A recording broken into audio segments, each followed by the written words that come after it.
살을 애는 듯한 삭풍이 지리산 천왕봉을 휘감아 돌며 짐승의 울음소리 같은 기이한 파열음을 토해내고 있었다. 억겁의 세월을 견뎌온 노송의 가지들이 비명을 지르며 꺾여나갈 만큼 거친 눈보라였다. 그 하얀 지옥 속에서 붉은 선혈이 점점 이 눈밭을 수놓고 있었다. 한 방울, 두 방울, 뚝뚝. 그것은 단순한 핏자국이 아니라 생명이 타들어가는 처절한 흔적이었다. 무릎까지 차오르는 눈구덩이를 헤치며 한 여인이 비틀거리는 걸음으로 산을 오르고 있었다. 그녀의 화려했던 비단 치마는 날카로운 가시덤불에 찢겨 누더기가 되었고 불어헤쳐진 머리카락은 하얗게 서리가 내려앉아 마치 귀신과도 같은 형상이었다. 그러나 그녀의 품속만은 세상의 그 어떤 방패보다 견고하게 닫혀 있었다. 그녀는 가쁜 숨을 몰아쉬며 품에 안긴 두 개의 강보를 내려다보았다. 추위와 공포에 질려 울음조차 터뜨리지 못하는 갓난 아기들의 파르란 있던 입술을 보자 이미 감각을 잃어버린 그녀의 다리에 마지막 힘이 실렸다. 뒤따라오는 추격자들의 고함과 횃불의 그림자가 눈보라 너머에서 아스라이, 그러나 확실하게 좁혀오고 있었다. 약초꾼으로 위장해 산막에 응거하던 구의원은 약초민지를 쥔 손에 저절로 힘이 들어가는 것을 느꼈다. 10수년간 궁중내의원에서 사람의 맥을 짚고 생사를 가늠했던 그의 예민한 감각이 비릿한 피냄새를 먼저 맡았다. 평범한 산짐승의 피가 아니었다. 그것은 원한과 공포가 뒤섞인 인간의 피냄새였다. 그가 조심스럽게 산막문을 열고 나갔을 때 눈보라 속에서 비틀거리던 여인이 마치 끊어진 인형처럼 그의 앞마당으로 쓰러져 내렸다. 구의원은 황급히 달려가 여인을 부축해 일으켰다. 그녀의 몸은 이미 얼음장처럼 차가웠으나 품속의 아이들을 감싸쥐고 있는 팔 근육만큼은 돌처럼 굳어 풀리지 않았다.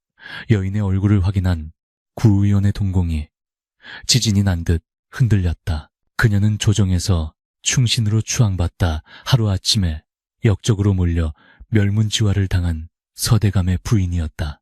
이보시오, 부인. 정신 차리시오. 구의원이 다급하게 소리치며 그녀의 인중을 눌렀으나 여인은 몽롱한 눈빛으로 구의원의 옷깃을 움켜쥐었다. 그녀의 손톱이 파고들 만큼 절박한 악력이었다. 의원님, 맞으십니까? 그녀가 가느다란 숨소리로 물었다. 구의원은 자신이 숨어 사는 이곳까지 찾아온 것에 경악했지만 이내 고개를 끄덕였다. 여인은 피 묻은 손으로 품속에서 묵직한 꾸러미를 꺼내 구의원의 손에 쥐어주었다. 그것은 기이한 문양이 새겨진 흑단나무 상자와 낡은 약초캐는 칼이었다. 상자의 표면에는 톱니바퀴와 걸쇠가 복잡하게 맞물려 있어 구멍 하나 보이지 않는 기괴한 물건이었다. 이 아이들을 살려주십시오. 그리고 이 함을 절대 놈들에게. 그녀의 말은 끝을 맺지 못했다. 목구멍에서 끓어오르는 핏덩이가 말을 가로막았다. 멀리서 추격자들의 쇠붙이 부딪히는 소리가 바람을 타고 들려왔다. 여인은 마지막 힘을 짜내어 구의원을 밀쳐내며 눈빛으로 간절히 호소했다. 어서 아이들을 데리고 숨으라는 어미로서의 마지막 명령이자 애원이었다. 구의원은 차마 떨어지지 않는 발걸음을 돌려 산막 뒤편의 비밀 토굴로 향했다. 그가 아이들을 집더미 속에 숨기고 숨을 죽이자마자 산막 앞마당에는 거친 발소리들이 들이닥쳤다. 분명 이 근처에서 흔적이 끊겼다. 샅샅이 뒤져라. 살기 등등한 고함이 들려왔다. 구의원은 토굴의 틈새로 밖을 내다보았다. 검은 복면을 쓴 사내들이 쓰러진 여인의 시신을 발견하고는 혀를 차며 주변을 뒤지기 시작했다. 그들은 잔인하게도 여인의 품을 뒤졌으나 빈 강보만을 확인하고 분노에 차 시신을 발로 걷어찼다. 구 의원은 입술을 깨물어 흐르는 피로 울분을 삼켰다. 아이들 중 하나가 칭얼거리려는 찰나 그는 본능적으로 아이의 입을 막았다. 죽음의 신이 문지방을 넘나드는 듯한 숨막히는 침묵이 흘렀다. 다행히 눈보라가 거세지며 그들의 발자국과 흔적을 빠르게 지워버렸다. 날씨가 심상치 않다. 시체는 찾았으니 일단 철수한다. 핏줄이 끊긴 것을 확인했으니 되었다. 우두머리로 보이는 자의 명령에 사내들은 어둠 속으로 사라졌다. 그들이 떠난 자리에 남은 것은 차갑게 식어가는 여인의 시신과 붉게 물든 눈, 그리고 구 의원의 품에 안긴 두 생명뿐이었다. 15년이라는 세월은 지리산의 산세조차 바꾸어 놓을 만큼 긴 시간이었으나 구 의원의 가슴 속에 박힌 그날의 가시는 조금도 무뎌지지 않았다. 그는 미친 척 연기하며 마을을 돌며 약초를 팔았고 사람들의 손가락질과 멸시를 방패 삼아 두 아이를 키워냈다. 쌍둥이 형제 한얼과 한율. 그들은 지리산의 정기를 받아 헌칠한 청년으로 자라났다. 형인 한얼은 유난히 말이 없고 정적인 성격으로 하루 종일 낡은 서책을 들여다보거나 산세의 흐름을 관찰하는 것을 즐겼다. 반면 동생 한율은 잠시도 가만히 있지 못하는 성격으로 산짐승들과 어울려 뛰어다니며 온갖 소리를 흉내내는 재주를 가지고 있었다. 겉보기에는 평범한 산골 청년들이었으나 구 의원은 알고 있었다. 이 아이들에게는 범상치 않은 피가 흐르고 있다는 것을. 그리고 그 피가 언젠가 이 평온한 일상을 산산조각 낼 것이라는 사실을 말이다. 어느 늦가을 해가 뉘엿뉘엿 넘어가며 지리산 자락을 붉게 물들일 무렵이었다. 한율은 숲속 바위 뒤에 숨어 숨을 죽이고 있었다. 그의 눈앞 50보 거리에는 거대한 멧돼지 한 마리가 씩씩거리며 먹이를 찾고 있었다. 보통의 사냥꾼이라면 활시위를 당길 거리였지만 한율에게는 활이 없었다. 대신 그는 목을 가다듬고 입술을 둥글게 모았다. 끼익, 꾸액. 순간 정적을 깨고 멧돼지의 새끼가 맹수에게 물려 비명을 지르는 듯한 처절한 소리가 숲을 울렸다. 소리는 너무나 생생하여 바람에 흔들리는 나뭇잎조차 숨을 죽일 정도였다. 멧돼지는 즉시 고개를 쳐들고 소리가 난 쪽으로, 즉 한율이 아닌 반대편 낭떠러지 쪽을 향해 맹렬히 돌진했다. 한율은 소리의 방향을 교묘하게 조절하여 멧돼지를 유인한 것이었다. 멧돼지가 허공을 가르며 낭떠러지 아래로 떨어지는 둔탁한 소리가 들리자 한율은 킬킬거리며 바위 뒤에서 나왔다. 형, 봤어? 이번엔 멧돼지야. 오늘 저녁은 포식이다. 그 시각 산막 안에서는 한얼이 촛불 아래서 씨름하고 있었다. 그의 앞에는 15년 전 어머니가 목숨과 맞바꾸어 남긴 그 흑단나무 상자 기관함이 놓여 있었다. 낡고 손때 묻은 그 상자는 여전히 굳게 닫혀 있었다. 구 의원은 수차례 망치로 부수려 해보았으나 특수한 합금으로 처리된 내부는 흠집조차 나지 않았다. 그러나 한얼은 달랐다. 그는 억지로 힘을 쓰는 대신 상자의 표면에 새겨진 미세한 무늬들을 눈으로 더듬고 있었다.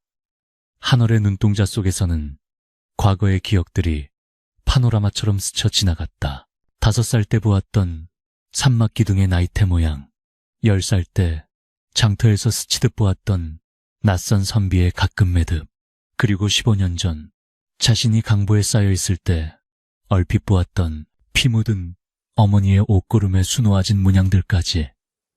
그의 뇌리에는 한 번 본 것은 절대 잊혀지지 않고 고스란히 각인되어 있었다. 그것은 축복이자 저주인 완전 기억의 능력이었다. 한얼의 손가락이 기관함의 귀퉁이에 조각된 작은 연꽃 문양을 더듬었다. 그는 기억의 도서관에서 먼지 쌓인 책 한 권을 꺼내듯 어머니의 유품인 비녀에 새겨져 있던 것과 동일한 연꽃 문양을 떠올렸다. 그리고 그 비녀 끝이 가리키던 방향, 어머니가 죽어가면서 마지막으로 시선을 두었던 곳, 그 모든 찰나의 순간들이 머릿속에서 하나의 지도로 완성되었다. 북쪽으로 3번, 동쪽으로 1번, 그리고 눌러라. 하늘의 중얼거림과 함께 그의 가느다란 손가락이 기관함에 숨겨진 패널을 미끄러지듯 조작했다.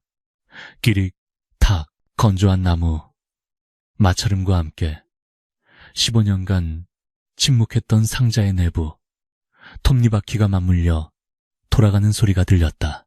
그것은 마치 잠자던 용의 심장이 다시 뛰기 시작하는 소리처럼 무겁고도 불길하게 울려 퍼졌다. 산막문을 열고 들어오던 구의원은 그 소리에 얼어붙은 듯 멈춰섰다. 그의 손에 들려있던 약초 바구니가 바닥으로 툭 떨어졌다. 멧돼지를 어깨에 메고 뒤따라 들어오던 한율 역시 입을 딱 벌린 채 형을 바라보았다. 형, 그거 열린 거야?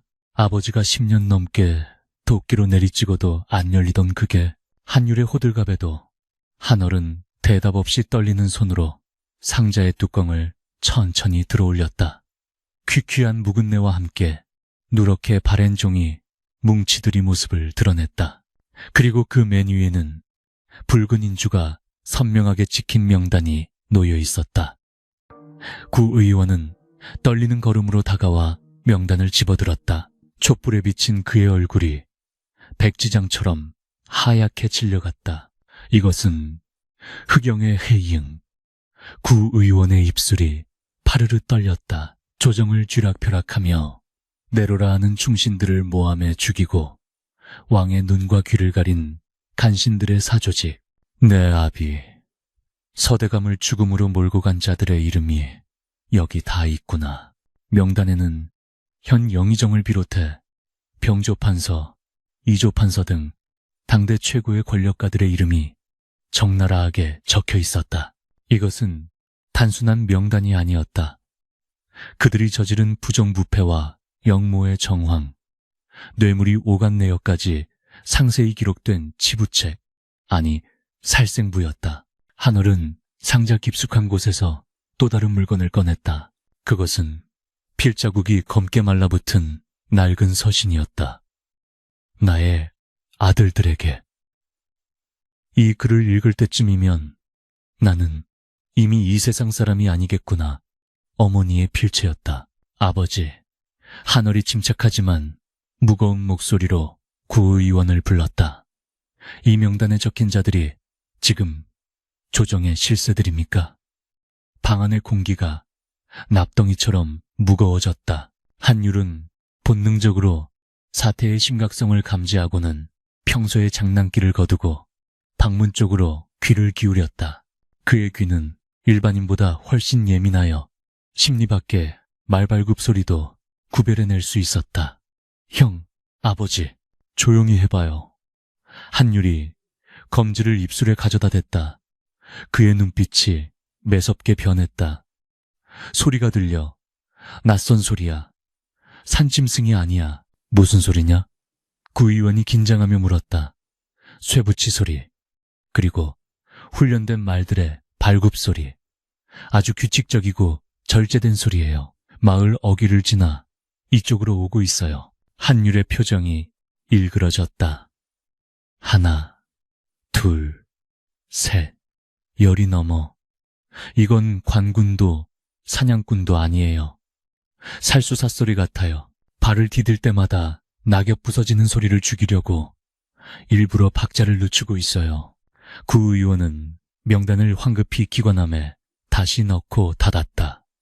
15년 전 눈보라 속에서 느꼈던 그 공포가 다시금 척추를 타고 기어올랐다.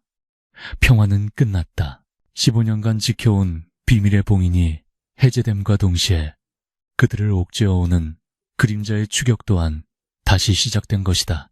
구의원은 벽에 걸린 낡은 약초, 칼을 집어들며 아이들을 바라보았다. 그 칼의 자루 속에 숨겨져 있다는 또 하나의 비밀. 혈서는 아직 꺼내보지도 못했다. 그러나 지금은 그것을 확인할 시간이 없었다. 짐을 챙길 시간도 없다. 당장 뒷산 토굴로 피해야 한다. 구의원의 목소리는 단호했으나 한올은 자리에서 일어나지 않고 가만히 눈을 감았다. 형, 뭐해? 빨리 움직여! 한율이 다급하게 형의 팔을 잡아 끌었지만 한올은 그 손을 부드럽게 제지했다. 아니, 토굴은 위험해. 한올이 눈을 뜨며 말했다. 그의 눈동자는 공포보다는 차가운 이성으로 빛나고 있었다. 토굴 입구는 지난번 장마로 집안이 약해져서 무너질 위험이 커. 그리고 내가 기억하기로 이 산막을 지을 때 아버지께서 비상탈출구를 부엌 아궁이 밑으로 연결해 두셨어. 10년 전 부엌을 고치실 때 제가 봤습니다. 구의원은 깜짝 놀라 한올을 쳐다보았다. 자신조차 잊고 있었던 사실이었다. 그걸 기억하고 있었느냐? 쾅, 쾅, 쾅. 그때 산막의 살인문을 부서질 듯 두드리는 소리가 정막을 깨뜨렸다. 안에 인기척이 있는 것을 다 안다. 당장 나오너라. 거친 목소리가 고막을 때렸다. 한율의 귀가 쫑긋 섰다. 아버지, 저 목소리. 지난번 장터에서 아버지를 유심히 쳐다보던 그 곰보 자국 사내예요. 놈이 길잡이 노릇을 한 게 분명해요.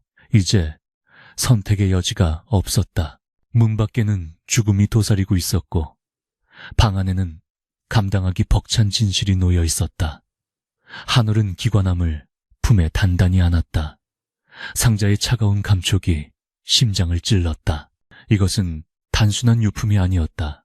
이것은 그들의 부모를 죽인 칼이자 동시에 그들을 지켜줄 유일한 방패였다. 운명의 수레바퀴가 다시금 요란한 소리를 내며 굴러가기 시작했다. 아궁이의 솥단지는 어른장정 2명이 들어도 버거울 만큼 육중했으나 생존을 향한 절박함은 노쇠한 구의원의 팔뚝에 괴력을 불어넣었다. 한율이 옆에서 거들자 무쇠솥이 거친 마찰음을 내며 옆으로 밀려났다. 그 아래 드러난 것은 검은 아가리를 벌린 듯한 좁은 땅굴의 입구였다. 시커먼 그 으름과 매캐한 재 냄새가 훅 끼쳐 올라왔지만 그것은 지금 이 순간만큼은 구원의 향기였다. 밖에서는 살인문이 쪼개지는 소리와 함께 빗장이 부서져 나가는 파열음이 들려왔다. 서둘러라! 놈들이 들이닥친다. 구 의원이 쉰 목소리로 재촉했다. 한올은 기관함을 품에 안은 채 주저없이 어둠 속으로 몸을 던졌다. 좁고 습한 통로는 마치 관속처럼 답답했으나 한올의 머릿속에는 이미 10년 전 아버지가 수리하던 당시 보았던 통로의 구조가 선명한 지도로 펼쳐져 있었다. 3걸음 앞에서 머리를 숙이고 5걸음 뒤에는 왼쪽으로 꺾어야 한다. 그는 어둠 속에서도 마치 대낮인 양 거침없이 나아갔다. 뒤이어 한율이 미끄러지듯 들어왔고 마지막으로 구의원이 솥단지를 다시 제자리로 끌어당겼다. 쿵 하는 둔탁한 소리와 함께 한 줄기 빛마저 차단되자 완벽한 암흑이 그들을 감쌌다. 그들이 통로 안쪽으로 기어들어가기 무섭게 산막의 문이 와장창 박살나며 찬바람과 함께 살수들이 난입했다. 흙투성이 군화발들이 방바닥을 지시겼다. 쥐새끼들이 어디로 숨었나? 온기가 아직 남아있다. 우두머리인 곰보자국 산에 칠성 지싱이 으르렁거렸다. 그는 방안을 훑어보다가 탁자 위에 놓인 찻잔을 집어들었다. 아직 김이 모락모락 피어오르고 있었다. 칠성의 눈이 매섭게 빛났다. 그는 사냥개처럼 코를 킁킁거리며 방 안의 냄새를 맡았다. 약초 냄새, 묵은 종이 냄새, 그리고 미세하게 섞인 공포의 땀 냄새. 그의 시선이 부엌 아궁이 쪽으로 꽂혔다. 솥단지 주변에 흩어진 잿가루가 미세하게 흐트러져 있었다. 아궁이다. 솥을 드러내라. 칠성의 고함에 부하들이 달려들어 솥을 걷어찼다. 드러난 굴입구를 보며 칠성은 비릿한 미소를 지었다. 독 안에 든 쥐꼬리구나. 연기를 피워라. 질식해서 기어나오게 만들어주마. 지하 통로를 기어가던 삼부자의 귓가에 놈들의 웃음소리가 웅웅거리며 들려왔다. 뒤이어 매캐한 연기가 뱀처럼 스멀스멀 기어 들어오기 시작했다. 한율이 콜록거리며 옷소매로 코를 막았다. 아버지, 놈들이 불을 피우려나 봐요. 침착해라. 이 통로는 십리 밖 대나무 숲으로 이어져 있다. 중간에 환기 구멍이 있으니 연기는 곧 빠질 게다. 구의원이 다급하게 아이들의 등을 떠밀었다. 그러나 그의 마음은 타들어가고 있었다. 자신의 몸은 늙고 병들어 이 추운 겨울산을, 그것도 살수들을 따돌리며 넘기에는 역부족임을 누구보다 잘 알고 있었기 때문이다. 한올은 무릎이 까지고 손바닥이 긁히는 고통을 느끼면서도 기관함을 놓지 않았다. 이 상자 안에 담긴 진실의 무게가 그의 어깨를 짓눌렀다. 아버지가, 아니, 양부 구의원이 15년간 숨죽여 지켜온 비밀, 자신의 친부모가 억울하게 죽임을 당했다는 사실은 아직 실감나지 않았지만 이 차가운 상자의 감촉만이 그 모든 것이 현실임을 증명하고 있었다. 어둠 속에서 한얼은 이를 악물었다. 반드시 살아남아 기록하리라. 이 억울함과 고통, 그리고 저 밖에서 웃고 있는 악인들의 죄상을 하나도 빠짐없이 얼마나 기었을까. 콧속을 찌르던 곰팡이 냄새 대신 차가운 솔향기가 느껴지기 시작했다. 통로의 끝이었다. 덤불로 가려진 출구를 헤치고 나오자 눈 덮인 대나무 숲이 그들을 맞이했다. 달빛조차 구름에 가려진 칠흑 같은 밤이었다. 매서운 칼바람이 땀에 젖은 그들의 몸을 순식간에 얼려버릴 듯 휘몰아쳤다. 구의원은 거친 숨을 몰아쉬며 바닥에 주저앉았다. 이제 시작이다. 놈들은 곧 이곳을 찾아낼 게다. 한율이 주변을 경계하며 흙바닥에 귀를 대었다. 아직 발소리는 안 들려요. 하지만 바람소리에 섞여서 매가 우는 소리가 들려요. 이 밤중에 매라니 놈들이 신호용으로 쓰는 길들인 매일지도 몰라요. 한월이 구의원을 부축해 일으켰다. 아버지, 어디로 가야 합니까? 이대로 산을 넘는 건 무리입니다. 구의원은 떨리는 손으로 남쪽을 가리켰다. 쌍계사 습내 뒤편 폐암자로 가야 한다. 그곳에 내가 미리 숨겨둔 비상식량과 의복이 있다. 하지만 거기로 가려면 그는 말을 잇지 못하고 험준한 산세를 올려다보았다. 눈 덮인 산길은 낮에도 위험천만한 곳이었고 밤에는 그야말로 저승길이나 다름없었다. 하지만 선택의 여지는 없었다. 가시지요. 제가 길을 엽니다. 한올이 앞장섰다. 그는 일전에 약초를 캐러 왔을 때 보았던 산의 지형을 완벽하게 기억해내고 있었다. 여기서 150보 전진하면 낭떠러지가 나오고 그 옆으로 난 토끼길을 따라가면 바위 동굴이 있다. 그의 머릿속 내비게이션은 칠흑 같은 어둠 속에서도 오차없이 작동했다. 세 사람은 눈보라를 뚫고 걷기 시작했다. 무릎까지 빠지는 눈길은 체력을 급격히 소모시켰다. 한율은 뒤처지는 구의원을 거의 없다시피 하며 걸었다. 평소에는 철부지 같던 한율이었지만 위기의 순간이 닥치자 그의 눈빛은 맹수처럼 형형하게 빛났다. 그는 걷는 내내 주변의 소리에 온 신경을 집중했다. 바람에 흔들리는 대나무 소리, 눈이 쌓여 나뭇가지가 부러지는 소리, 그리고 아주 미세하게 들려오는 쇠붙이가 부딪히는 소리. 형, 놈들이 쫓아오고 있어. 생각보다 빨라. 한율이 낮게 속삭였다. 얼마나? 대략 20-30명. 발소리가 가벼운 걸 보니 경공, 킹곰을 익힌 고수들이야. 그때였다. 비음하는 파공음과 함께 날카로운 표창 하나가 한월의 뺨을 스치고 지나가 옆에 나무통에 깊숙이 박혔다. 찾았다. 놈들이 여기 있다. 뒤쪽 능선에서 횃불들이 하나둘 켜지더니 순식간에 긴 띠를 이루며 다가왔다. 칠성의 목소리가 쩌렁쩌렁 울렸다. 생포할 필요 없다. 셋 다 목을 베어와라. 상자는 온전해야 한다. 뛰어라. 구의원의 외침과 함께 그들은 눈 덮인 비탈길을 미끄러지듯 내달렸다. 하지만 늙은 구의원의 발이 나무 뿌리에 걸리고 말았다. 비명과 함께 그가 눈밭에 나뒹굴었다. 아버지! 하늘과 한율이 동시에 멈춰서서 되돌아갔다. 구의원의 발목이 기이하게 꺾여 있었다. 그는 고통으로 일그러진 얼굴로 소리쳤다. 나는 틀렸다. 너희들끼리 가라. 어서. 무슨 말씀이세요? 아버지를 두고 갈 순 없어요.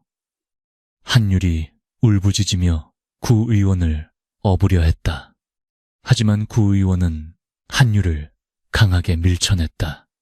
그의 눈에 눈물이 고여 있었다. 잘 듣거라. 너희는 내 아들이 아니다. 하지만 내 목숨보다 귀한 자식들이다. 저 상자, 저것이 너희 부모의 원한을 갚고 이 썩어 빠진 나라를 구할 유일한 희망이다. 나 하나 살리자고 대의를 그르칠 셈이냐. 살수들의 횃불이 지처까지 다가왔다.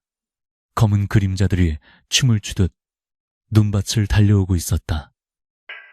절체절명의 순간 한올의 눈빛이 차분하게 가라앉았다. 그는 주변을 빠르게 훑었다. 깎아지른 절벽, 그리고 그 아래 흐르는 얼어붙지 않은 계곡물 소리, 그리고 머리 위쪽 바위 틈새에 위태롭게 매달려 있는 거대한 고드름과 쌓인 눈더미. 그의 기억 속에 저장된 지식이 번개처럼 스쳐 지나갔다. 한율아, 소리낼 수 있지? 한월이 뜬금없는 질문을 던졌다. 한율은 당황했지만 형의 눈빛을 보고 즉시 의도를 파악했다. 어떤 소리? 호랑이? 귀신? 아니, 산사태 소리. 아주 크고 웅장하게 저 위쪽 바위를 향해서 한월이 손가락으로 위태로운 눈더미를 가리켰다. 한율은 즉시 숨을 깊게 들이마셨다. 그의 횡격막이 크게 부풀어 올랐다. 그는 양손을 입가에 모으고 인간의 성대에서 나온다고는 믿을 수 없는 저주파의 진동을 만들어내기 시작했다.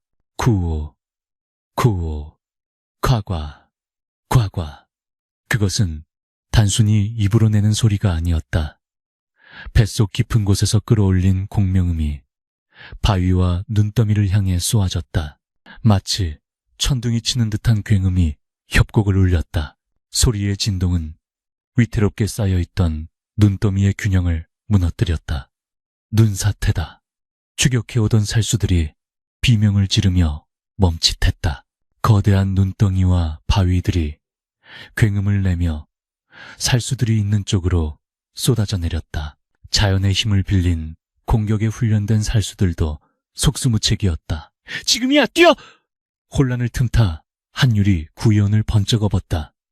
한월은 앞장서서 절벽 아래 계곡 쪽으로 이어진 좁은 틈새 길로 그들을 인도했다. 뒤에서는 눈사태에 휩쓸린 살수들의 비명소리가 처참하게 들려왔다.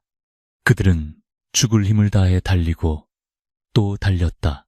폐가 찢어질 듯 아프고 다리에 감각이 없어질 때쯤 눈보라 속에 희미하게 폐암자의 윤곽이 드러났다. 쓰러지듯 암자의 문을 열고 들어간 그들은 바닥에 널브러졌다.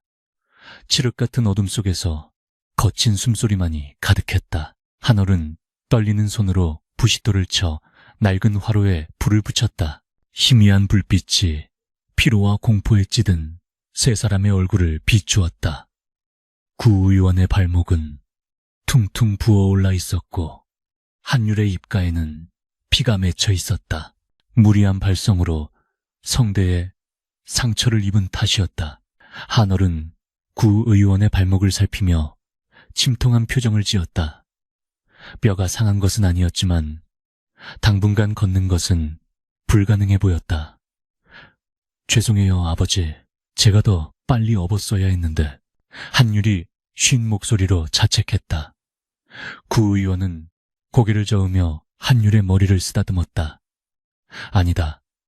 내 기지 덕분에 살았다. 그리고 한어라.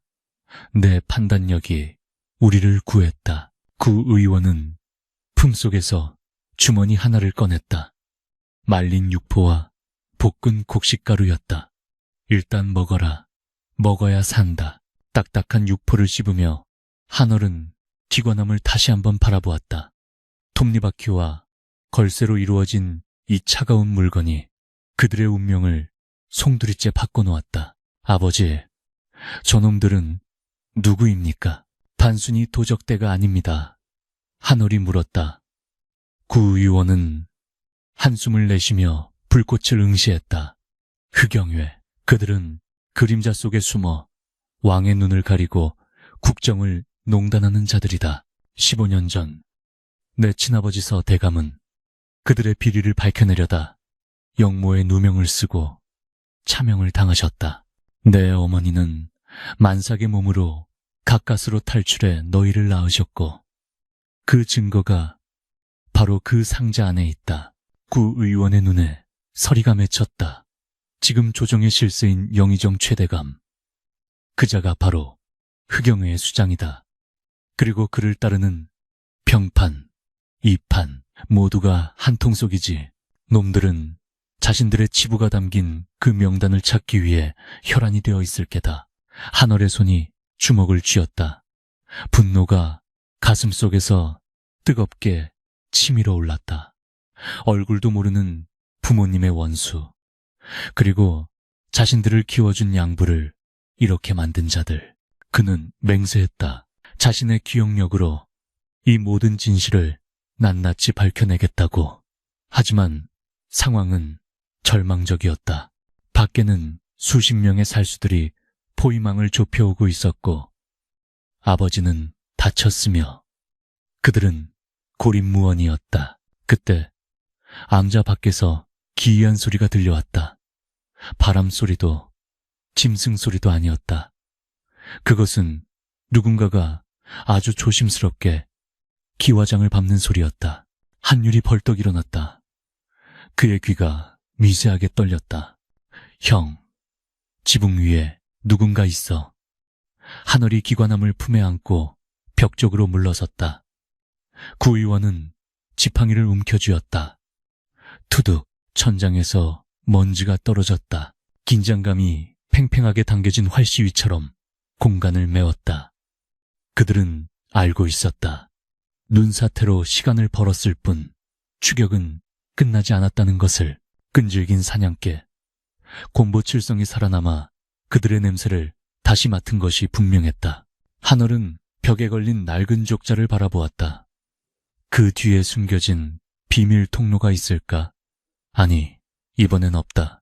더 이상 도망칠 곳은 없었다. 이제는 맞서 싸우거나 지혜를 짜내어 이 사지를 돌파해야만 했다. 한얼은 한율과 눈을 마주쳤다. 쌍둥이의 눈빛이 허공에서 얽혔다. 말하지 않아도 알 수 있었다. 형은 머리로, 동생은 몸으로.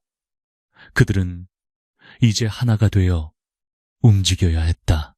어둠 속에서 서서히 문고리가 돌아가고 있었다.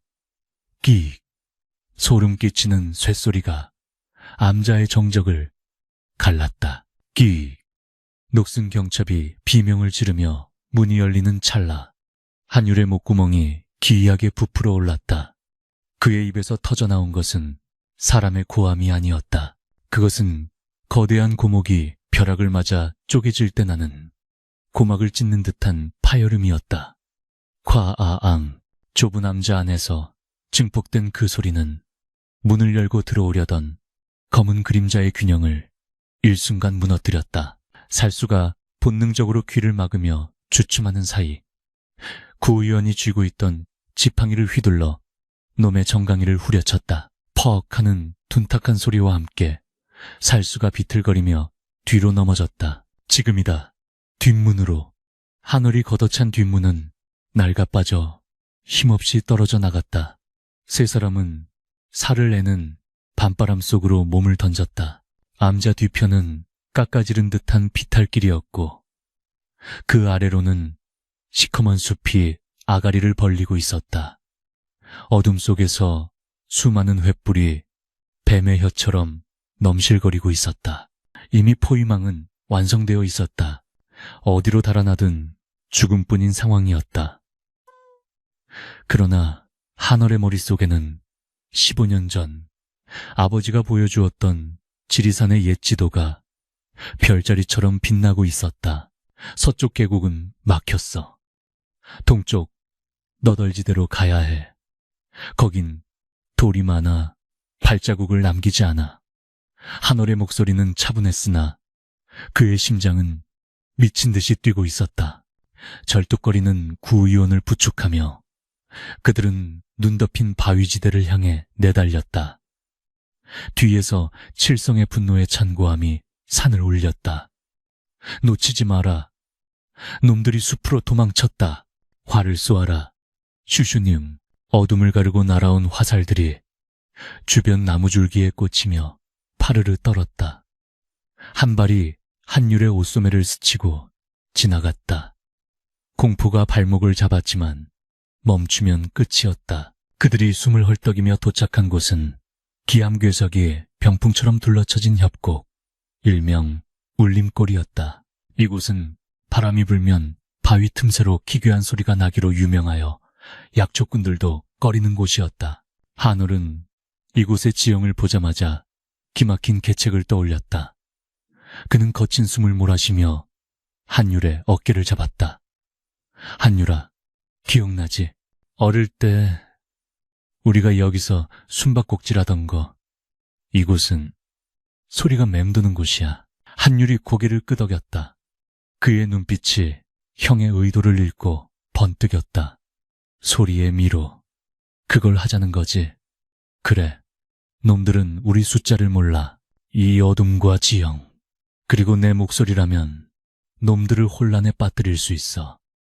내가 길을 안내할 테니 너는 놈들의 귀를 막아라.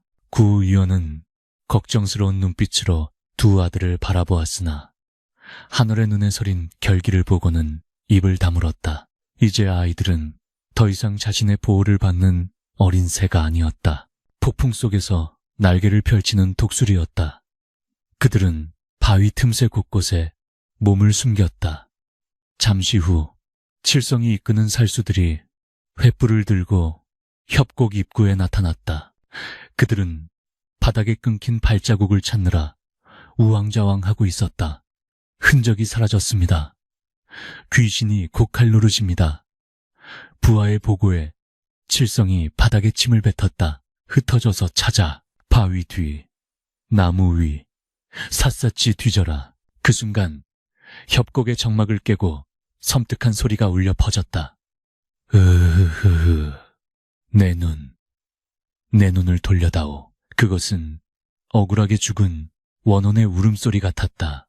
소리는 왼쪽 절벽에서 들리는가 싶더니 순식간에 오른쪽 바위 뒤로 이동했고 다시 머리 위에서 맴돌았다. 울림골의 독특한 지형이 소리를 반사하고 왜곡시킨 덕분이었다. 살수들이 움찔하며 서로를 쳐다보았다. 칼에 피를 묻히고 사는 자들이었지만 깊은 산속에 보이지 않는 공포 앞에서는 등골이 서늘해질 수밖에 없었다.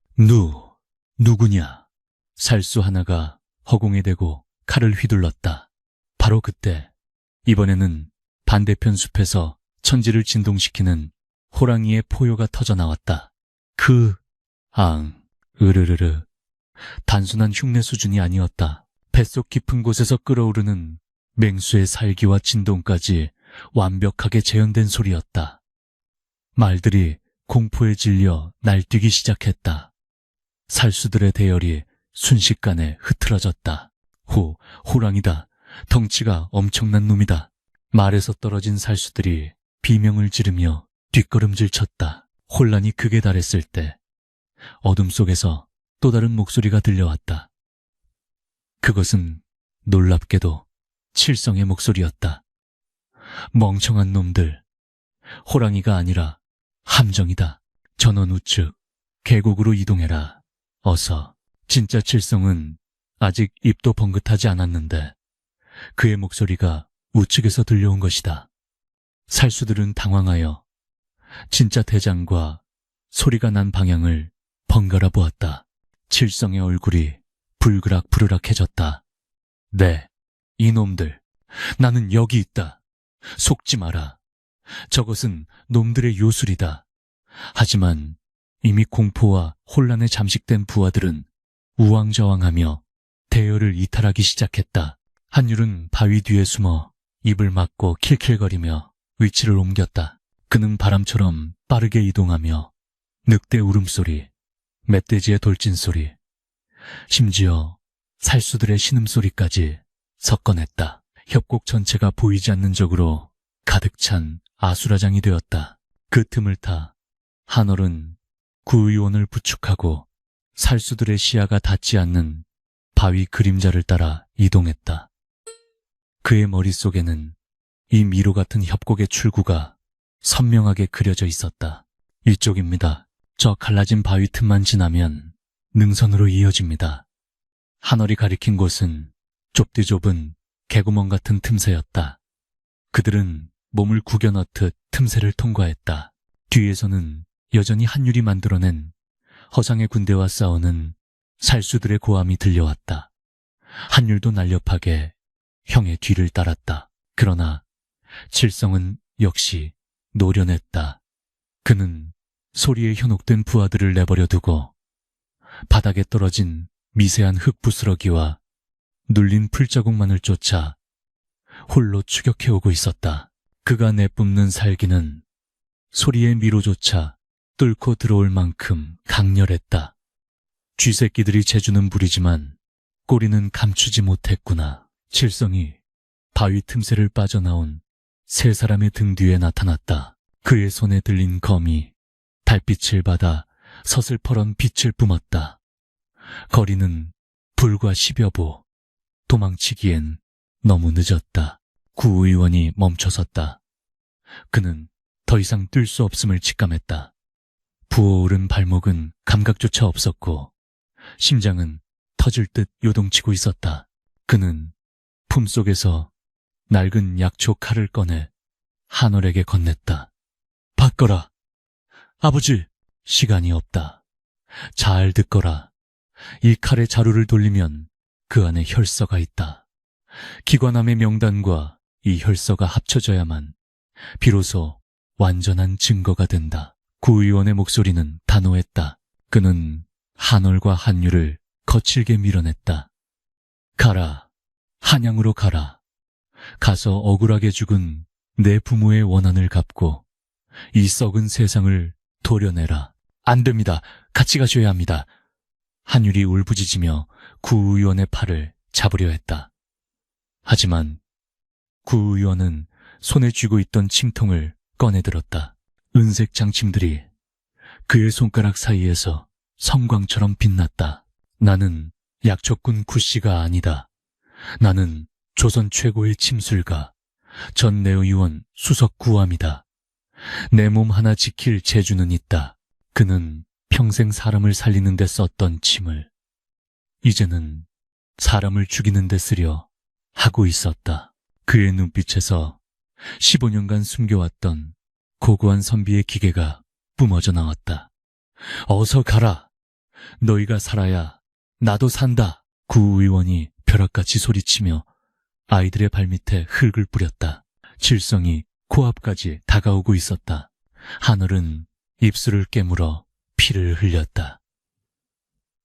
냉철한 그의 이성은 아버지를 두고 가야만 우리 모두의 죽음을 막을 수 있다고 말하고 있었지만 뜨거운 가슴은 발길을 잡았다. 하지만 그는 형이었다. 그는 동생을 살려야 했고 가문의 진실을 지켜야 했다.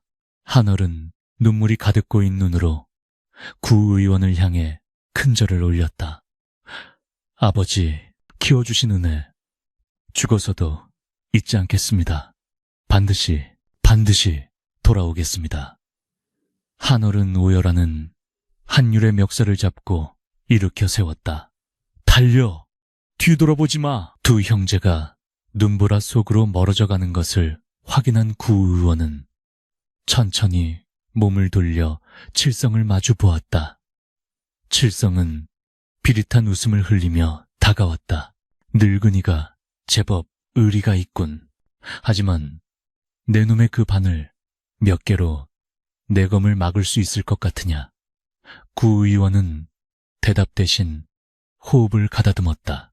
바람소리가 멈추고 세상의 시간이 정지한 듯한 고요가 흘렀다. 서대감, 약속을 지켰소. 당신의 아이들은 이제 세상 밖으로 나갑니다. 구의원의 손이 흐릿하게 움직였다. 슈팟, 보이지 않는 속도로 날아간 은침 하나가 칠성의 미간을 향해 쇄도했다. 칠성이 놀라 고개를 틀었지만 침은 그의 뺨을 길게 찢고 지나갔다. 이 늙은이가 분노한 칠성이 검을 높이 치켜들고 달려들었다. 구의원은 물러서지 않았다. 그는 양손 가득 침을 쥐고 달려드는 맹수를 향해 마지막 춤을 추듯 몸을 날렸다. 그의 목표는 승리가 아니었다. 단 일각이라도, 단 한 호흡이라도 놈의 발목을 잡는 것. 그것이 그의 마지막 처방이었다. 아버지! 멀리서 한율의 절규가 메아리 쳤지만 구의원은 듣지 못했다. 칠성의 검이 구의원의 복부를 관통하는.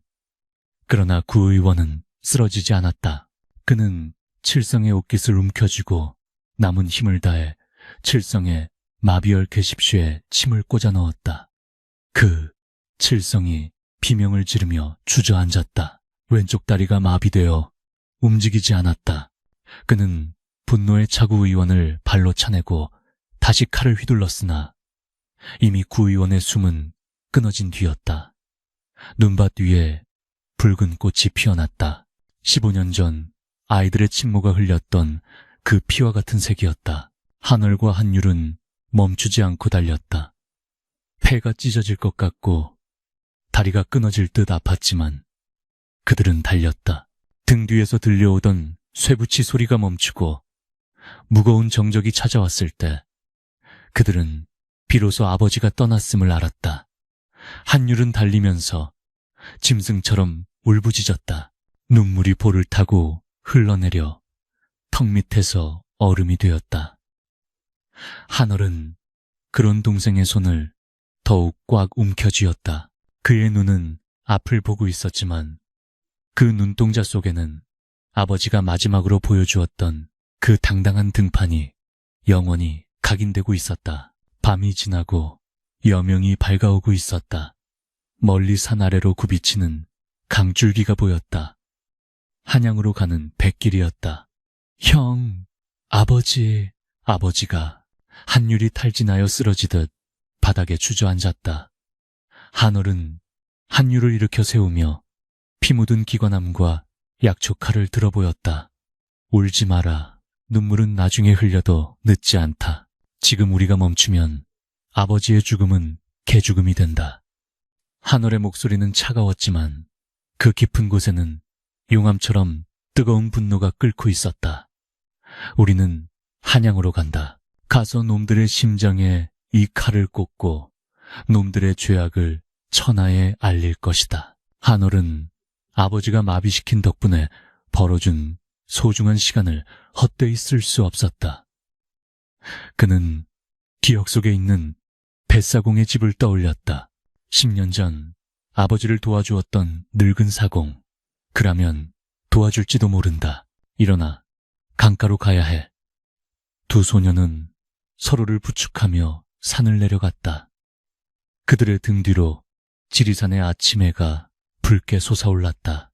그것은 새로운 희망의 빛이기도 했지만 앞으로 그들이 걸어가야 할 빛빛 복수의 길을 예고하는 서막이기도 했다. 소년들의 눈빛은 더 이상 산골 아이의 순박한 그것이 아니었다. 그곳에는 복수심과 사명감, 그리고 살아남은 자의 슬픔이 뒤섞인 깊은 어둠이 자리 잡고 있었다. 강가에 도착했을 때 다행히 늙은 사공은 나루터에 나와 있었다. 남루한 행색의 두 소년을 본 사공은 흠칫 놀랐으나 한올이 내민 구의원의 옥패를 보고는 말없이 그들을 배에 태웠다. 배가 강물 위로 미끄러지듯 나아갔다. 멀어지는 지리산을 바라보며 한율은 아버지의 시신이 있을 그곳을 향해 묵념했다. 아버지, 지켜봐 주세요. 한율이, 그리고 한올 형이 어떻게 놈들을 무너뜨리는지 강바람이 그들의 눈물을 닦아주었다. 이제 그들은 고립된 섬이 아니었다. 거대한 세상의 소용돌이 속으로 뛰어든 두 마리의 용이었다. 배는 물살을 가르며 북쪽으로, 왕이 있는 한양으로, 그리고 그들의 운명이 기다리는 전장으로 향했다. 한양의 밤은 지리산의 그것과는 사뭇 다른 종류의 어둠을 품고 있었다. 산중의 어둠이 정직하고 고요한 정막이라면 도성의 어둠은 수많은 욕망과 음모가 끈적하게 뒤엉킨 탁한 시움과 같았다.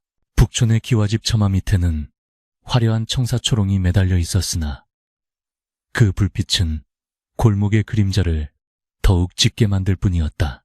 한올과 한율은 도성 외과 마포나루터 근처에 허름한 객주 쪽방에 몸을 숨기고 있었다. 뱃사공의 도움으로 가까스로 한양에 당도했으나 그들의 몰골은 거지와 다를 바 없었다. 하지만 그들의 눈빛만은 굶주린 늑대처럼 형형하게 빛나고 있었다. 방 안에는 곰팡이 냄새 대신 팽팽한 긴장감이 감돌았다. 한올은 흔들리는 촛불 아래서 붓을 놀리고 있었다. 그의 손끝에서 거침없이 그려지는 것은 한양의 지도가 아니었다. 그것은 영해정 최대감의 사저, 그 지하 깊은 곳에 숨겨진 비밀, 병기고의 설계도였다. 형, 정말 그게 다 기억이나? 한율이 마른 침을 삼키며 물었다. 그는 벽에 귀를 대고 혹시 모를 인기척을 살피면서도 형의 손놀림에서 눈을 떼지 못했다. 한올은 붓을 멈추지 않은 채 나직하게 대답했다. 기관함 속의 문서에서 보았던 숫자들 37. 이는 단순한 암호가 아니었어. 그것은 최대감 집 사랑채 주춧돌의 위치와 지하 통로의 꺾임 각도를 의미하는 것이었지. 그리고 어머니의 비녀에 새겨진 문양은 병기고의 열쇠, 구멍 모양과 일치해 내 머릿속에서 모든 조각이 맞춰졌어. 한올의 뇌리에는 15년 전 아버지가 남긴 기록들과 자신이 목격한 단서들이 마치 3차원 입체 도형처럼 결합되어 하나의 완벽한 지도를 만들어내고 있었다. 그것은 단순한 기억이 아니었다. 죽은 자들의 원한이 만들어낸 생생한 고발장이었다. 다음 날은 보름, 임금이 주관하는 야대밤참을 겸한 경연가 열리는 날이었다. 조정의 주요 대신들이 모두 편전에 모이는 이날이 바로 결전의 시간이었다. 한올과 한율은 목숨을 건 도박을 준비했다. 그들은 훔친 내시의 의복과 궁중 악공의 옷으로 변복했다. 한율의 탁월한 성대모사 능력은 여기서도 빛을 발했다. 그는 검문소 군졸에게 다가가 상선의 까다롭고 날카로운 목소리를 완벽하게 흉내내며 호통을 쳤다. 이놈들, 수락 안에 들어갈 식자재 검수가 늦어지고 있는데 뭐하고 있는 게냐? 썩 문을 열지 못할까? 군졸들은 상선의 목소리에 기겁하여 얼굴조차 제대로 확인하지 않고 국문을 열어주었다. 그렇게 두 형제는 호랑이굴, 창덕궁의 깊은 곳으로 스며들었다. 편전 안은 무거운 침묵과 보이지 않는 칼날들이 부딪히는 살기로 가득 차 있었다. 젊은 왕은 옥좌에 앉아 있었으나 그의 표정은 병약하고 위태로워 보였다. 그 아래 붉은 관복을 입은 영의정 최대감이 거만한 자세로 서 있었다. 그는 왕을 보필하는 신하라기보다 왕을 감시하는 간수처럼 보였다. 전하, 북방의 오랑캐가 심상치 않다는 핑계로 군비를 늘려야 한다는 신의 주청을 왜 아직도 제가하지 않으시는 겁니까? 이것은 사직을 위한 충정입니다. 최대감의 목소리에는 은근한 협박이 서려 있었다. 흑영애의 수장인 그는 이미 조정의 절반을 장악하고 있었고 군권을 완전히 손에 넣어 역모를 꾀하려 하고 있었다. 왕은 입술을 깨물며 주먹을 쥐었으나 힘없는 왕권으로는 그를 제지할 명분이 부족했다. 편전 구석, 병풍 뒤의 어둠 속에 숨어있던 한율은 이 모든 광경을 지켜보고 있었다. 그는 눈을 감고 호흡을 가다듬었다. 이제 곧 그의 무대가 시작될 것이었다. 전하, 소신이 한 말씀 올려도 되겠습니까? 그때 기록을 담당하는 하급 사관시관 복장을 한 한월이 대담하게 앞으로 나섰다. 모든 대신들의 시선이 일제히 그에게 쏠렸다. 감히 하급 관리가 어전 회의에 끼어드는 것은 목을 내놓는 일이나 다름없었다.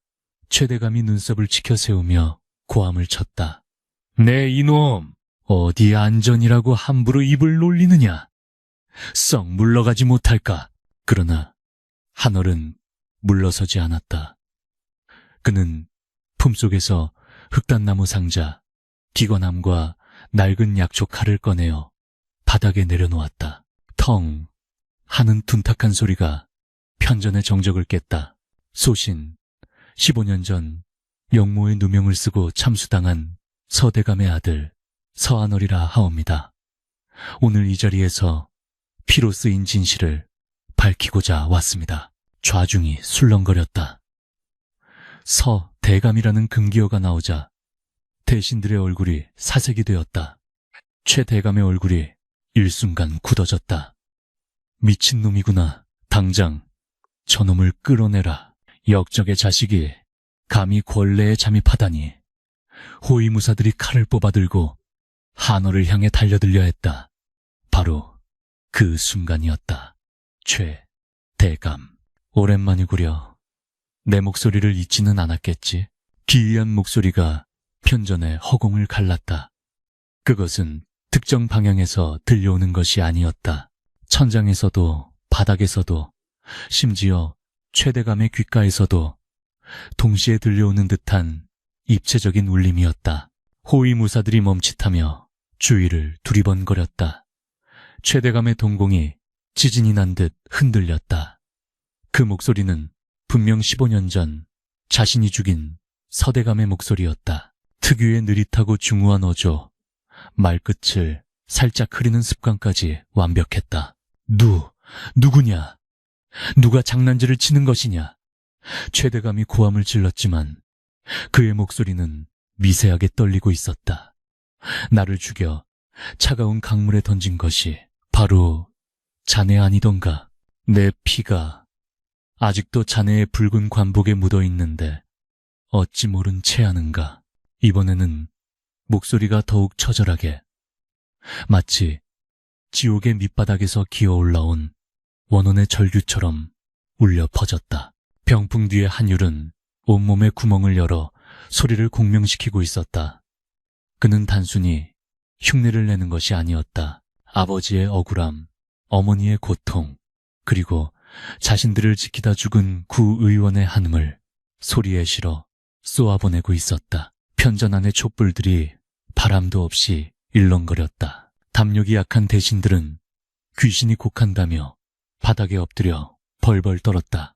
한월은 이 혼란을 틈타 기관함을 열었다. 톱니바퀴가 맞물리는 소리가 정막 속에 크게 울렸다. 전하, 이 상자 안에 있는 것이 바로 흑영애의 명단이자 살생부입니다. 그리고 이것은 한월이 약초 칼의 자루를 돌려 피 묻은 혈서를 꺼내 펼쳤다. 돌아가신 제 어머니가 피로 쓴 유서입니다. 여기에는 최대감이 영모를 꾸미기 위해 무기들을 은닉해둔 장소가 적혀 있습니다. 한올은 붓을 들어 자신이 그려온 지도를 왕에게 바쳤다. 최대감의 사저, 사랑채 지하, 3장 깊이에 500자루의 조총과 화약이 숨겨져 있습니다. 지금 당장 금군을 보내 확인해 보시옵소서. 최대감은 이성을 잃어가고 있었다. 귓가에서는 계속해서 죽은 서대감의 원망 섞인 목소리가 윙윙거리고 눈앞에서는 자신의 치부가 낱낱이 드러나고 있었다. 거짓이다. 모함이다. 저놈이 요술을 부리는 것이다. 최대감이 칼을 뽑아들고 한올을 향해 달려들었다. 2판 4판이었다. 증거가 왕의 손에 들어간 이상 힘으로라도 제압해야 했다. 죽어라. 내 아비 곁으로 보내주마. 서슬퍼런 칼날이 한올의 목을 향해 날아들었다. 한올은 피하지 않고 최대감을 똑바로 응시했다. 그의 눈에는 죽음에 대한 공포 대신 서리 같은 분노가 서려 있었다. 멈추시오. 그때 병풍이 찢어질 듯한 굉음과 함께 한율이 튀어나왔다. 그는 손에 아무런 무기도 들고 있지 않았으나 입을 크게 벌려 호랑이의 포효를 내질렀다. 그아앙.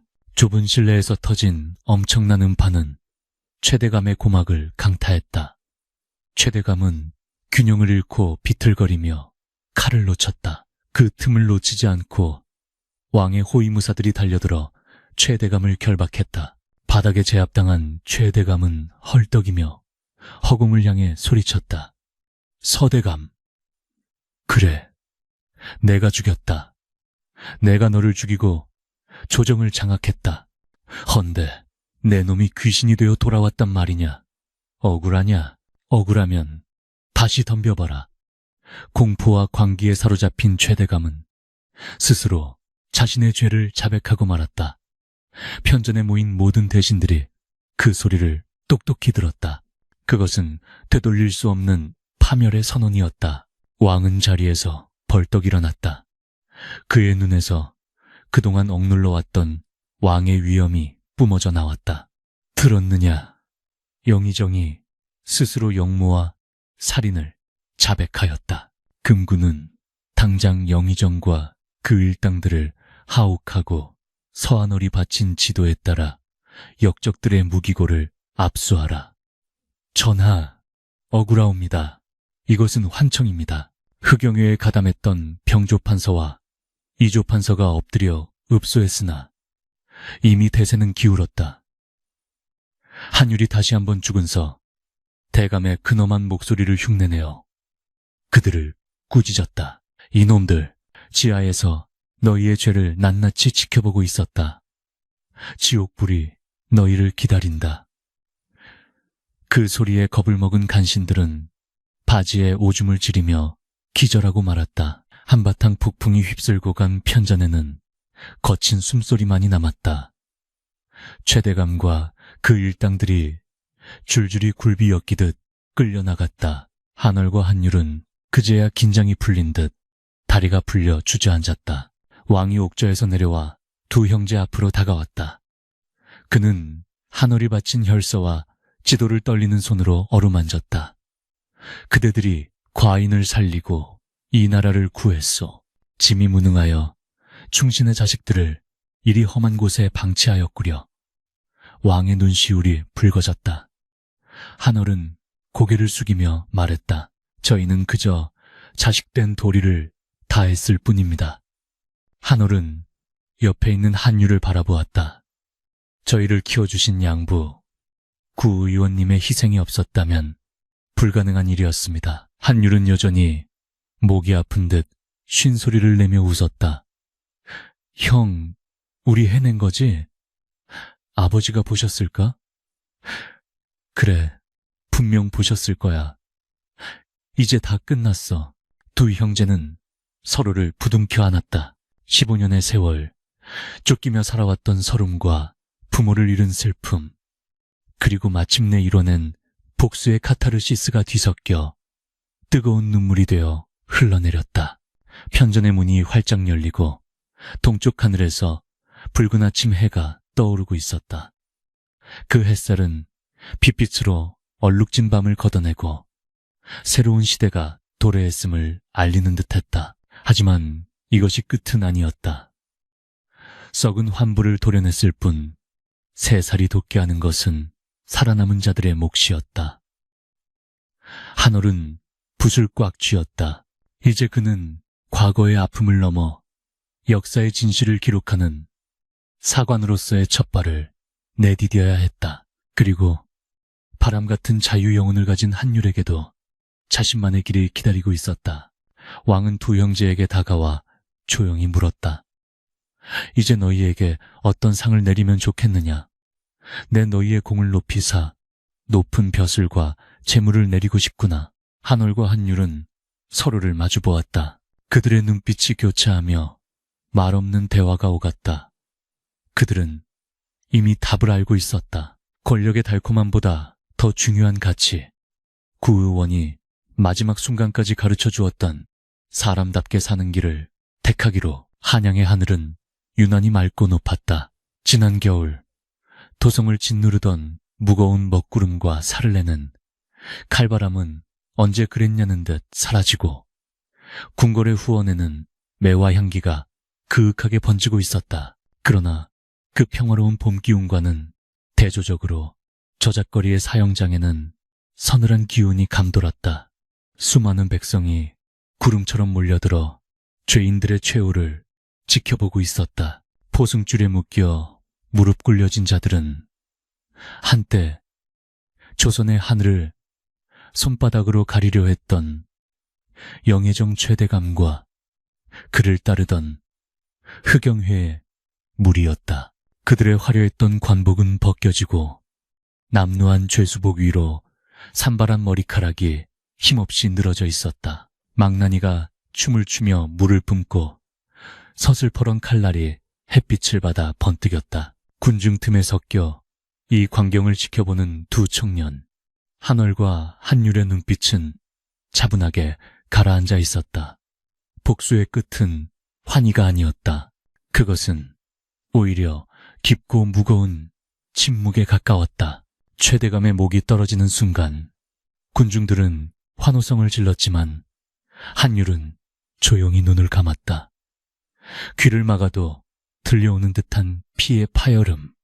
그것은 15년 전 어머니가 흘렸던 피, 그리고 지리산 눈밭에서 아버지가 흘렸던 피의 값을 치르는 소리였다. 한올은 떨리는 동생의 어깨를 감싸 안았다. 가자, 이제 다 끝났다. 놈들의 죄는 역사에 기록될 것이고 아버지들의 원한은 하늘로 승천하셨을 게다. 두 형제는 뒤를 돌아보지 않고 인파를 빠져나왔다. 그들의 등 뒤로 묵은 시대의 악행이 단죄되는 소리가 메아리처럼 멀어지고 있었다. 며칠 후 편전에는 다시금 엄숙한 공기가 흘렀다. 왕은 옥좌에서 내려와 두 형제의 손을 잡았다. 그의 눈빛에는 진심 어린 고마움과 미안함이 담겨 있었다. 그대들의 용기와 희생이 아니었다면 과인은 허수아비 왕으로 남아 이 나라가 썩어 문드러지는 것을 지켜보기만 했을 것이다. 내 그대들에게 큰 상을 내리고자 한다. 한올에게는 이조정랑의 직을, 한율에게는 내금 위장의 직을 제수하려 하는데 어떠하냐. 파격적인 제안이었다. 단숨에 당상관의 반열에 오르고 궁궐의 요직을 차지하는 것은 모든 선비와 무인의 꿈이었다. 신하들이 웅성거리는 가운데 한올이 앞으로 나서 정중히 고개를 숙였다. 전하, 성은이 망극하옵니다. 하오나 소신은 높은 벼슬을 원치 않습니다. 권력은 칼과 같아서 쥐고 있으면 언젠가 남을 베거나 자신을 베게 됨을 뼈저리게 보았습니다. 한올의 목소리는 대나무처럼 곧았다. 소신에게 원하시는 바를 물으신다면 부디 사관시관의 직책을 허락해 주시옵소서. 저는 예문관의 말석에 앉아 제가 보고 들은 모든 진실을, 그리고 앞으로 일어날 역사를 한자 한자 거짓없이 기록하며 살고 싶습니다. 다시는 권력에 의해 진실이 왜곡되고 억울한 죽음이 잊히는 일이 없도록 붓으로 시대를 감시하는 파수꾼이 되고자 합니다. 왕은 잠시 놀란 표정을 지었으나 이내 고개를 끄덕이며 미소를 지었다. 기록하는 자의 힘이 칼보다 감을 아는구나. 좋다. 너를 예문관 검열에 임명하니 과인의 곁에서 직필지필을 휘두르라. 왕의 시선이 이번에는 한율에게 향했다. 그렇다면 천의 목소리를 가지 나오는 어찌할 텐가. 내금 위장이 되어 궁궐을 지켜주지 않겠느냐. 한율은 격식에 얽매이지 않는 자유분방한 미소를 지으며 대답했다. 전하, 황공하오나 저는 궁궐의 높은 담벼락이 갑갑하여 견딜 수가 없습니다. 저는 새처럼 자유롭게 날아다니고 바람처럼 떠돌아야 숨을 쉴 수 있는 놈입니다. 묶인 호랑이는 고양이보다 못한 법이죠. 대신들이 그의 불경한 언사에 혀를 찼지만 왕은 소리내어 웃었다. 호탕하구나. 그래, 너는 무엇을 원하느냐? 저에게 마패 하나만 내려주십시오. 저는 전국 팔도를 유람하며 억울한 백성들의 목소리를 듣고 탐관오리들을 제 목소리로 혼쭐 내주며 살고 싶습니다. 때로는 호랑이가 되어 산적을 쫓고 때로는 귀신이 되어 못된 양반들을 겁주면서 말입니다. 그것이 제 아버지 구의원께서 바라시던 사람 냄새나는 삶일 것입니다. 그렇게 두 형제는 각자의 길을 떠났다. 한얼은 궁궐 깊숙한 곳, 서책 냄새가 가득한 춘추관의 주인이 되었다. 그는 매일 밤늦도록 촛불을 밝히고 붓을 들었다.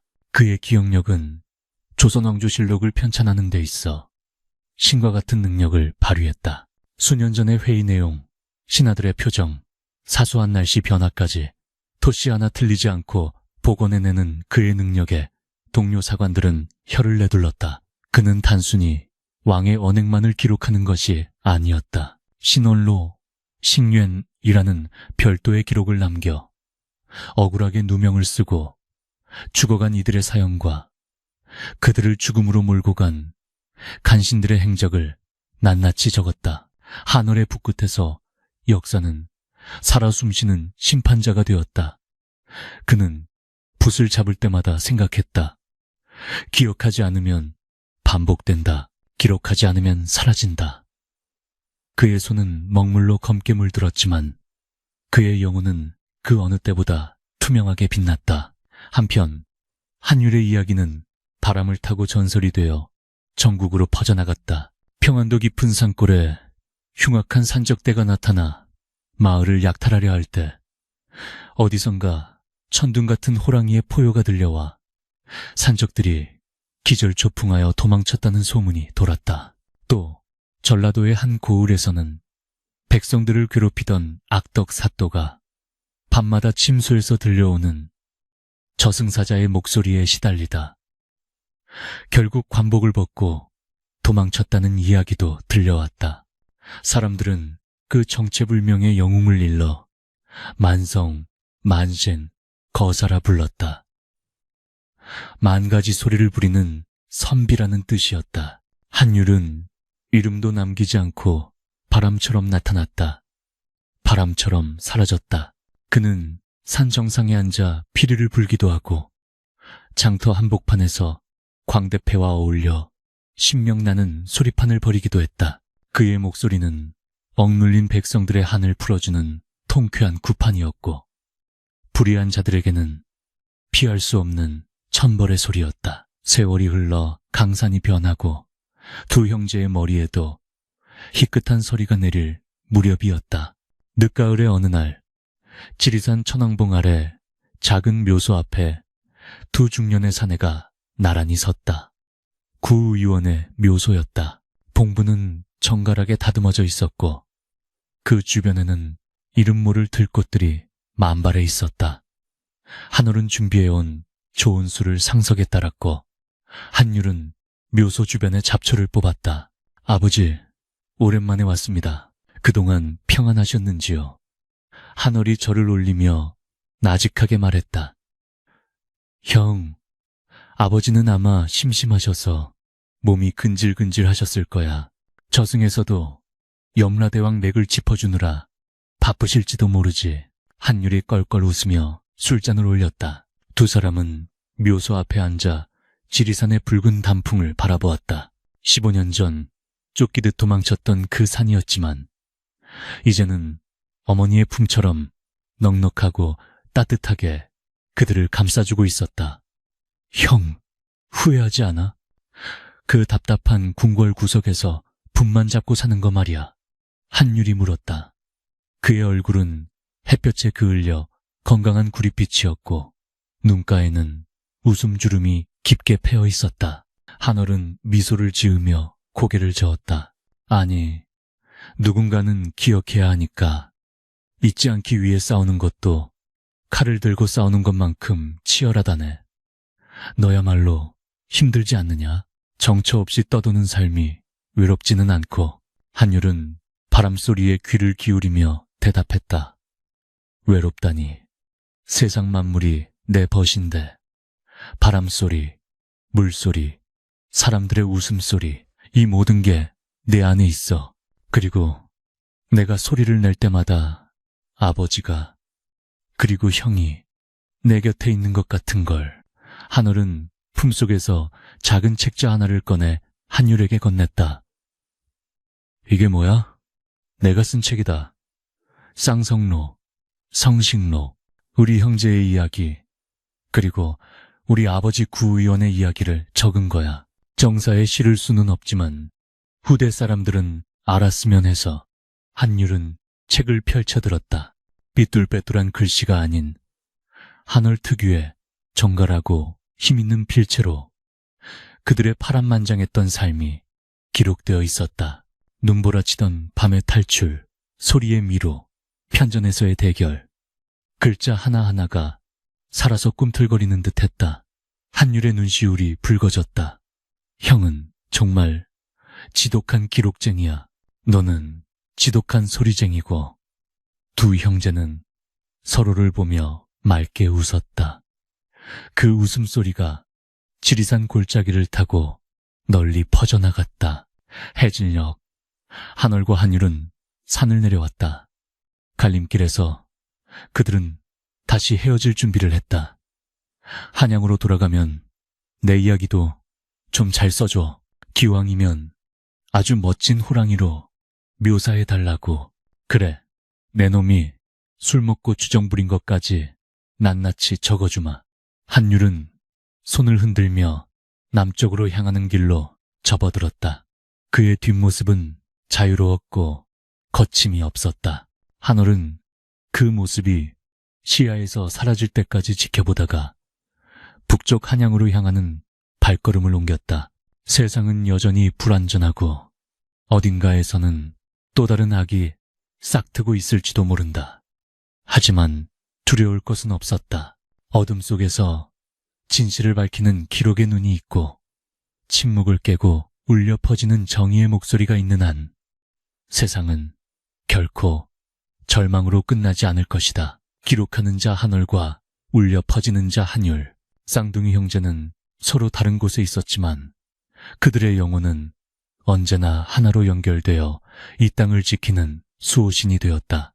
지리산의 바람이 그들의 이야기를 싣고 흐르는 강물처럼 역사라는 거대한 바다를 향해 영원히 흘러가고 있었다. 비가 억수같이 쏟아지는 밤이었다. 한양의 밤거리는 빗줄기에 갇혀 적막에 잠겼고 오직 춘추관 춘초관의 창호지 문틈으로만 희미한 불빛이 새어나오고 있었다.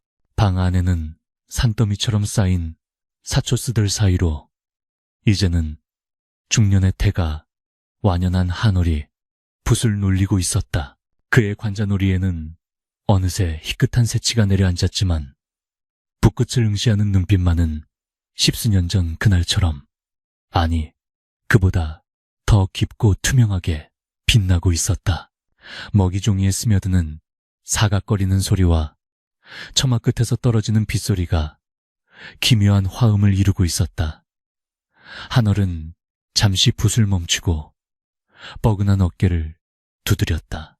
왕의 언행을 기록하는 일은 육체적으로나 정신적으로나 고된 수행과도 같았다. 그때였다. 덜컹. 빗장을 단단히 걸어 잠근 창문이 거센 바람도 아닌 것에 의해 스르르 열렸다. 비바람이 방 안으로 들이치며 촛불이 위태롭게 흔들렸다.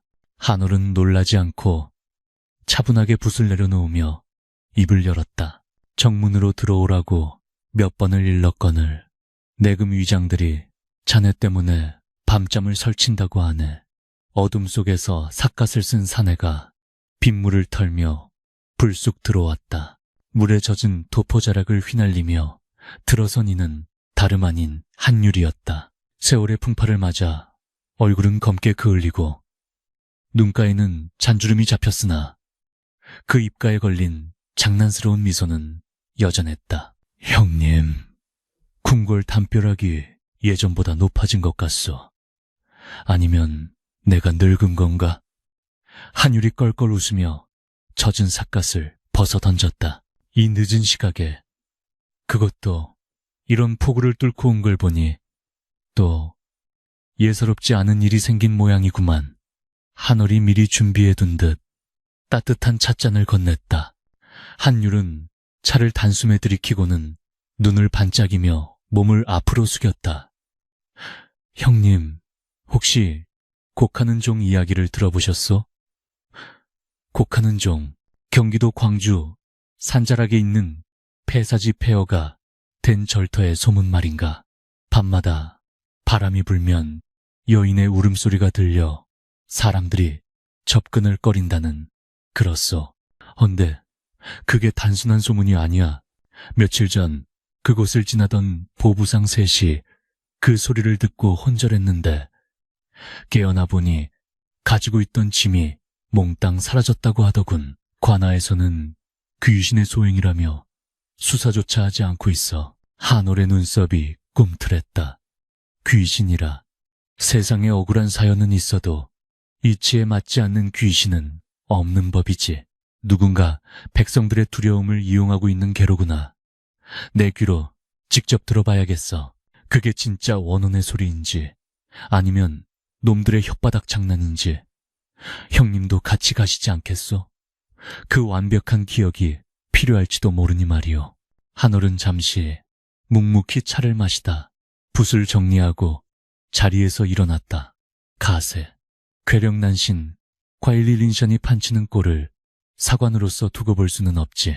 다음 날 비는 그쳤으나 하늘은 여전히 잿빛이었다. 두 형제는 말을 달려 경기도 광주의 깊은 산속으로 들어갔다. 문제의 폐사지는 험준한 바위 절벽 아래 덩그러니 놓여 있었다. 잡초가 무성한 마당 한가운데 녹슬고 이가 빠진 거대한 범종 하나가 기괴하게 서 있었다. 절은 이미 불타 없어졌고 남은 것은 그 종과 무너진 석탑뿐이었다. 주변 마을 사람들은 이곳을 귀곡사 괴쿠스라 부르며 얼씬도 하지 않는다고 했다. 분위기 한번 흉흉하군.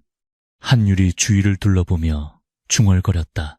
그들은 말에서 내려 종 앞으로 다가갔다.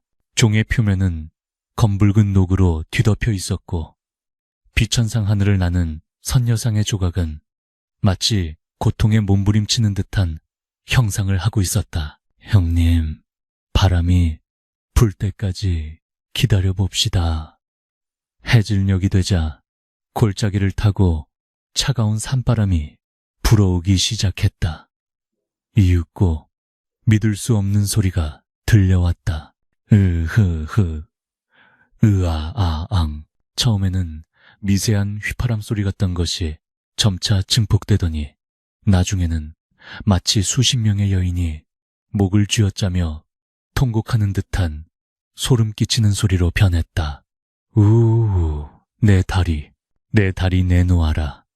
단순한 바람소리가 아니었다. 그것은 분명한 사람의 목소리. 그것도 원한에 사무친 언어처럼 들렸다. 한올조차 등골이 서늘해짐을 느꼈다. 그러나 한율은 눈을 감고 귀를 쫑긋 세운 채 그 소리의 파동 하나하나를 분석하고 있었다. 그의 머릿속에서는 소리가 시각화되어 파형을 그리고 있었다. 형님, 들리시오? 이 소리는 목구멍에서 나오는 소리가 아니오. 쇠가 떨리면서 공기를 찢는 소리야. 마치 누군가 일부러 그렇게 들리도록 튜닝을 해놓은 것 같소. 한올은 종의 표면을 샅샅이 훑어보았다. 그의 눈은 확대경처럼 미세한 균열과 구멍들을 찾아내고 있었다. 그리고 그의 기억 속 도서관에서 수십 년 전 읽었던 악학괴범의 한 구절과 유명한 주물장인의 비법서 내용을 끄집어냈다. 여기다. 이 종의 유두종. 윗부분의 돌기 쪽에 미세한 구멍들이 뚫려 있어. 그리고 종의 하단부, 당좌종 치는 부분. 뒤쪽에 아주 교묘하게 깎아낸 홈이 있네. 바람이 이 구멍을 통과하면서 내부에서 공명하고 저 홈이 특정 주파수의 소리를 증폭시키는 거야. 한올이 바닥에 떨어진 나뭇가지를 주워 바닥에 그림을 그렸다. 이것은 인면종의 설계도야. 고려 말기 미치광이 천재라 불렸던 장인이 만들었다는 전설 속의 종이지. 바람의 방향과 세기에 따라 사람의 울음소리를 내도록 설계된 거야. 억울하게 죽은 딸을 기리기 위해 만들었다고 하더군. 그렇다면 귀신이 아니란 말이군. 그래, 이것은 슬픈 과학이자 예술이지. 저주가 아니야. 헌데. 한올이 숲속을 날카롭게 노려보았다. 누군가 이 종소리에 섞여서 진짜 헛소리를 짓거리고 있구나. 한율도 씩 웃으며 고개를 끄덕였다. 바람소리 사이사이에 돈을 내놓지 않으면 죽으리라는 속삭임이 섞여 있어. 아주 조잡한 복화술이야. 놈들이 숲 뒤에 숨어 있군. 누구냐? 감히 귀왕고의 왕의 영역을 침범한 자들이. 그때 숲속에서 험상궂게 생긴 승려 복장의 사내 10수명이 몽둥이와 칼을 들고 나타났다. 그들은 귀신 가면을 쓰고 짐짓 무서운 척을 하고 있었으나 그들의 눈빛은 탐욕으로 번들거리고 있었다. 이들은 폐사지의 전설을 이용해 지나가는 행인들을 겁주고 금품을 갈취해온 산적들이었다. 두목으로 보이는 자가 쉰 목소리로 위협했다. 이 종소리를 들은 자는 살아서 나갈 수 없다. 가진 것을 다 내놓고 목숨을 구걸해라. 한율이 앞으로 나서며 코웃음을 쳤다. 귀왕이라. 내가 아는 귀신들은 그렇게 돈을 밝히지 않던데. 기껏해야 메밀묵이나 한 그릇 얻어먹으려 하지. 이놈이 죽고 싶으냐? 두목이 칼을 휘두르며 달려들었다. 한올은 물러서지 않고 부통을 꺼내들었다. 자네는 소리를 막게. 나는 기록을 할 테니. 좋소. 오랜만에 목 좀 풀어볼까? 한율이 숨을 깊게 들이마셨다. 그의 흉곽이 거대하게 부풀어 올랐다. 산적들이 달려오는 찰나 한율의 입에서 천지를 뒤흔드는 굉음이 터져나왔다. 그 외에 그것은 단순히 큰 소리가 아니었다. 지옥의 아귀가 찢어지는 듯한 비명, 호랑이의 포효, 그리고 천둥소리가 뒤섞인 절대 공포의 소리였다. 폐사지의 낡은 기와장이 진동으로 우수수 떨어져 내렸다. 달려오던 산적들은 고막이 터질 듯한 고통에 귀를 막고 바닥에 나뒹굴었다. 이게 무슨... 두목이 공포에 질려 뒷걸음질 쳤다. 이번에는 한율이 목소리를 바꾸었다. 낮고 굵직한, 마치 땅속 깊은 곳에서 울려 퍼지는 염라대왕의 목소리였다. 내 이놈들, 감히 나의 흉내를 내며 백성들을 괴롭히느냐. 내 오늘 너희를 진짜 지옥으로 초대하마. 소리는 두목의 바로 등 뒤에서 들리는가 싶더니 순식간에 머리 위에서 그리고 발밑에서 동시에 들려왔다. 사방이 적으로 둘러싸인 듯한 공포감의 산적들은 혼비백산했다. 살려주십시오. 귀신이다. 진짜 귀신이 나타났다. 그들은 무기를 버리고 서로를 밟으며 도망치기 바빴다. 상황이 정리되자 한올은 종 앞으로 다가가 종이에 무언가를 적어 내려갔다. 이 종은 요물이 아니다. 바람의 이치를 깨우친 장인의 걸작이다. 그러나 탐욕스러운 자들이 이를 악용하여 사람들을 현혹했으니 내 일을 기록하여 후대의 경계로 삼으리라. 한올은 붓을 들어 종의 유두 부분에 꽉 막혀있던 흙먼지를 털어냈다. 그러자 바람이 통과하는 길이 바뀌면서 통곡 소리는 사라지고 맑고 청아한 마치 피리 소리 같은 아름다운 공명음이 울려 퍼지기 시작했다. 이것이 본래의 소리로군. 한율이 감탄하며 종의 귀를 기울였다. 딸을 잃은 슬픔이 아니라 딸을 천도로 인도하는 비는 마음이었어. 두 형제는 폐사지 마당에 앉아 산적들이 버리고 간 술병을 주워 나누어 마셨다. 구름이 걷히고 보름달이 휘영청 밝게 떠올랐다. 달빛을 받은 범종은 더 이상 흉물이 아니라 신비로운 예술품처럼 빛나고 있었다. 형님, 사는 게 참 그렇지 않소? 본질은 아름다운데 먼지가 끼고 때가 타면 괴물이 되니 말이오. 한율이 술잔을 기울이며 말했다. 그래서 우리가 필요한 것 아니겠느냐. 한율이 잔을 채워주며 대답했다. 너는 그 먼지를 소리로 털어내고 나는 붓으로 닦아내는 것이지. 본래의 모습이 드러나도록. 하하하, 역시 우리 형님 말솜씨는 당해낼 수가 없다니까. 한율이 호탕하게 웃었다. 그의 웃음소리가 맑아진 종소리와 어우러져 밤하늘로 퍼져나갔다. 자, 이제 어디로 가실까요? 다시 그 답답한 춘추관으로. 그래야지 아직 써야 할 기록이 산더미다. 이번 일도 신혼록 외전에 추가해야 하고 나는 동해로 갈 생각이요. 고래라는 놈이 소리로 대화를 한다더군. 내 그놈들과 목청 대결을 한번 해봐야겠어. 조심하게. 고래 뱃속에 들어가면 기록하기 곤란해지니까. 이튿날 아침 두 형제는 갈림길에서 다시 헤어졌다. 한올은 말을 타고 도성으로 향했고 한율은 보찜을 메고 동쪽으로 걸음을 옮겼다. 서로 가는 길은 달랐으나 그들의 등 뒤로 불어오는 바람은 같은 냄새를 품고 있었다.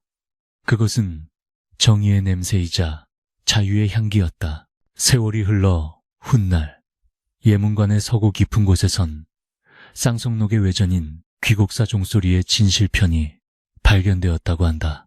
그리고 동해안의 어부들 사이에서는 바다 한가운데서 고래들과 함께 노래를 부르는 기이한 도인의 전설이 오래도록 전해져 내려왔다. 기록하는 자와 울려 퍼지는 자. 그들의 이야기는 책 속에 갇힌 글자가 아니었다. 그것은 조선 팔도의 바람결에 백성들의 귓가에 그리고 역사의 흐름 속에 영원히 살아 숨쉬는 현재 진행형의 전설이었다. 보이지 않는 소리를 기록하고 들리지 않는 진실을 외치는 두 형제의 여정은 세상에 억울함이 존재하는 한 결코 멈추지 않을 것이다.